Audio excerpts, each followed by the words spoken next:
Hey there, welcome back to BK Sports. It's been a while since the last upload, but good things come to those who wait, right? My guest today is Alexandria Buchanan, the first female quarterback to start at a varsity high school game in the state of Hawaii, and she's only 16. Miss Buchanan, it is an extraordinary opportunity to get to chat with you today. Say hi to the team. Hi, everybody. Okay, let's jump right into it. How did you fall in love with the game of football, and in what ways did this motivate you to do what no woman has done before? I always threw around my dad and stuff at the park. He'd always take me to the park and we just play sports, whether it was soccer or basketball or football. And I really grew an interest for throwing the football. I learned everything I know from him, and that's when I really found I loved throwing.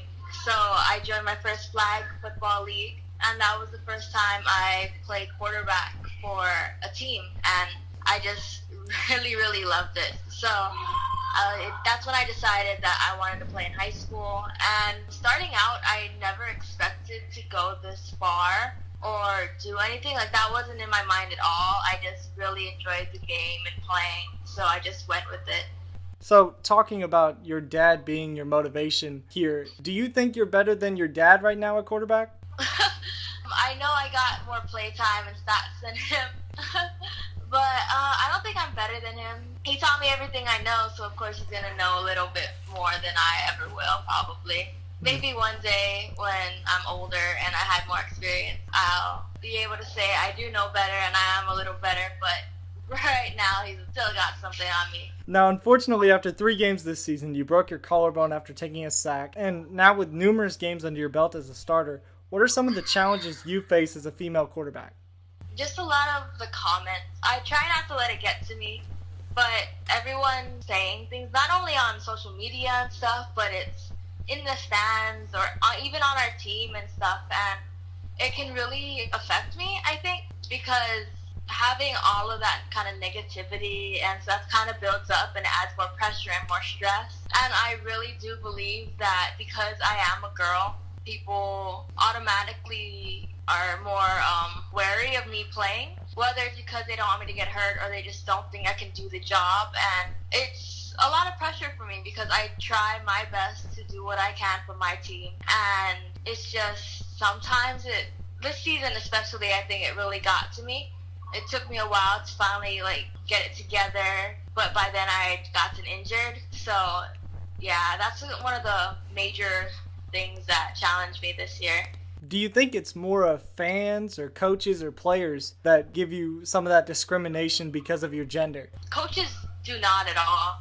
It's really crazy. A lot of the players don't either. They just see me as one of them. Because on the field, I don't think anybody on my team sees me as a girl. I think it's mostly a lot of the fans, because it's pretty, I guess it's obvious because I am the only one out there with a ponytail and stuff through my helmet. But they see me, and sometimes I'm not doing my best and everything, so they're automatically just take her out, take her out, take her out. And it's a lot of the stuff in the bleachers and the stand that my family hears and stuff. So not only am I affected, but they are as well.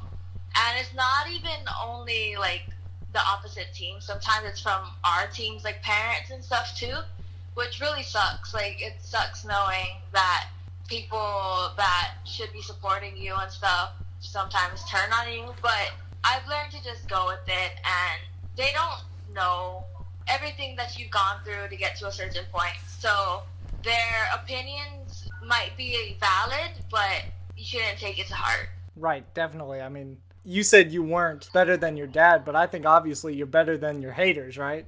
Yeah.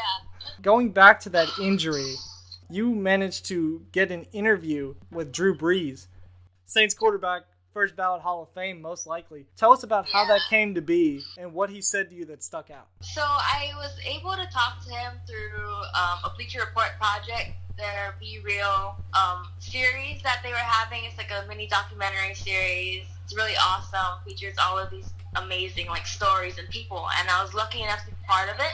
So I was in class, and they pulled me out for filming and stuff, and they were like, "Oh, somebody from the office wants to talk to you." I was like, "Oh, okay." And then they give me the phone, it's ringing and stuff, and I answer, and it's Drew Brees on the phone, and I'm like, oh my god. I started freaking out. I was like, oh my god, that's so awesome. And he was telling me about how he's had so many injuries and how his son even had a broken collarbone before, and he thinks that I'm going to bounce back and do better. And he's just super inspiring. Like, he was encouraging me the whole time. He said I was inspiring to him, which was really crazy to think that someone at that level could be inspired by like a high school girl. So you're telling me you had no idea that Drew Brees was going to talk to you that day? Whenever you got pulled out of class, you had no clue that Drew Brees was going to be on that phone? Yeah, it was a complete surprise. I really thought I was going to be talking to someone from the office about the series. And next thing you know, I'm FaceTiming Drew Brees. It was insane. Wow, that's incredible. So going back to that, you've got national, if not global, attention for yourself now.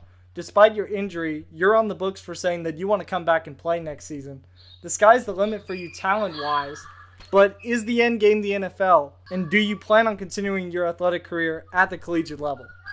Everyone always asks me this, and I always say I think the same thing. I never thought I'd get this far with football. I didn't think I'd get all of this attention, much less start for my football team at the varsity level. Everything's been so crazy, and it's just a huge blessing for me to be able to even say I play on the team. As for like college level and on, I know my chances are slim of getting picked, but I'm just gonna go along for the ride. That's what I've been doing this whole time. It's what got to me here right now, and there's nothing else you can really do. Yeah, I just gotta wait and see what opportunities come ahead. Well, if you had the choice to pick from any D1 school to go play at, which one would you choose and why?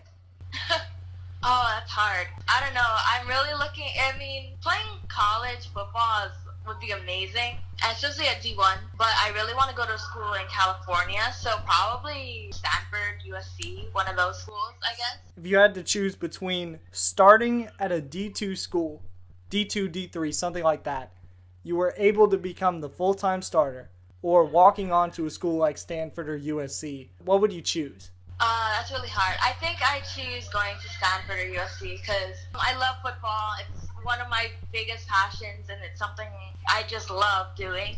But I'm always going to put my education first, and to say I went to Stanford, that would be like a great achievement for me to say. Yeah, that's definitely really important, going for education rather than athletics. But what's important to remember here is that no matter how far this takes you in life, you're paving the way for females in predominantly male sports, and I applaud you for that. If you have anything else you would like to add today, the floor is yours. I'm just happy to have my story heard in another platform. I think it's super amazing. I've been getting so many messages from other girls playing male-dominant sports, whether it's football or they're in wrestling or something else. It's so crazy because they're just all reaching out to me, and that inspires me. Like, they say that they're inspired by that, but that's really what pushes me. Because if I can be an example for other people who don't know whether they should try, or if they are but they're a little scared, then that's what I think my purpose is, to play. Of course, my team and everything, I have to thank them. All my teammates, all my coaches, they're really amazing. They've been so accepting. I wouldn't be here without them, and I really wish I had more of a chance to say it. I don't think I thank them enough, and I don't think they realize how much of an effect they have on me, but they're all such amazing people, and I really hope they know how much I really appreciate them. And my family and everything, of course, but I live with them. They know how much I appreciate everything. Right. Well, Alexandria, thank you so much for your time. And I want to thank everyone for watching. If you liked what you heard, make sure to subscribe. If you didn't, subscribe anyways. Thank you guys for watching. Have a happy Thanksgiving. I wish you all a Merry Christmas and a Happy New Year.